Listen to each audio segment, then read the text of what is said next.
So LaTisha, it's good to see you, and I know who you are and I know Yes. what you're doing, but could you introduce yourself to the audience? Yes. And what's your connection to Scotland? Yes. My name is LaTisha Gasaway-Paul, and I represent the 4 generations that came before mine at Scotland.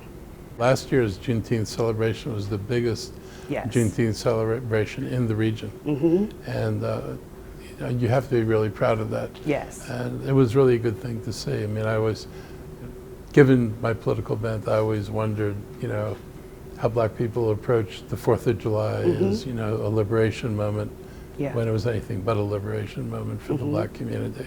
So do you want to talk about the importance of Juneteenth? Absolutely, because on June 19th, that's our Freedom Day. 250,000 slaves were freed on this day, and we're going to walk, talk, sing, and shout, just like we did last year, but we're going to walk, talk, sing, and shout this year, but with fireworks. Hallelujah, it's Freedom Day. And I just get excited thinking about it. I get excited talking about it because I understand what it took to get to this point. I understand the blood, sweat, and tears, the work, the hard work. I understand that lives were taken to get to this point. I understand the captivity, the shackles that were there. I understand that we are the elders' wildest dreams, and we're not going to fail them by just ignoring all of the hard work that they put in. And that's why we have Juneteenth, and that's why we're going to signify this holiday and respect it for what it is. It is a sacred holiday. And on Juneteenth,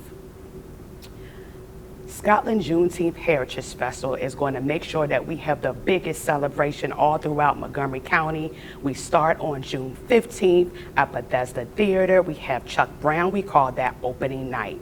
On June 16th, we have the Marriott Interfaith Breakfast at the Marriott Hotel. And the interfaith by far is what brings us together. Just like in the 60s when it was Joyce Siegel. Just like now when you have Mr. Rels from Glenstone Museum. The interfaith community, there is power in numbers. When we all come together, anything is possible. And that is on the 16th. On the 17th, we have the basketball clinic. On the 18th, we have the football clinic. And on June 19th, it all goes down. We start with prayer virtually at 7 o'clock. We then go over to 5K at 8 o'clock. We have the village that starts at 9 o'clock. We have the carnival at Cabin John Park, and that starts at 1:30. That's the parade. That's from 1:30 to 2:30. And we have all of these festivities going on. We have rides at the Cabin John Park. We call it the Children's Caribbean Park Carnival. A day of celebration. And then we also have right in the room that we're sitting in right now, we have the history workshop that talks, and they're going to talk about the history, and not just the history of Scotland, history all over. We have history. There were 8 surviving communities left, black 8 surviving communities. We want to talk about that. We want to incorporate that. And that's all possible by continuing to make sure that we talk about our history. So do you want to talk about the history of Juneteenth? Because a lot of people watching this, being that this is American, we kind of lose this part of history. Correct. Where did Juneteenth come from? Well, I'll talk about that, but I got to talk about that after I talk about the fireworks. Because for the first time in the history of Montgomery County, we are shooting fireworks, and it just signifies the importance of the holiday. You mentioned the 4th of July and that being the significance of 4th of July, but that's what Juneteenth is for me. That's what Juneteenth means for African Americans. That's what Juneteenth means for a whole lot of people that understands the significance and the impact that it is, and that's why we're going to glorify on that day. So yes, I would talk about the 250,000 slaves that were freed on June 19th. Emancipation Day. Yep. 1 year prior, slavery ended, but Galveston, Texas did not get the word. So over 250,000 slaves for 1 year later were still working, they were still slaves, and they got the message that they were free.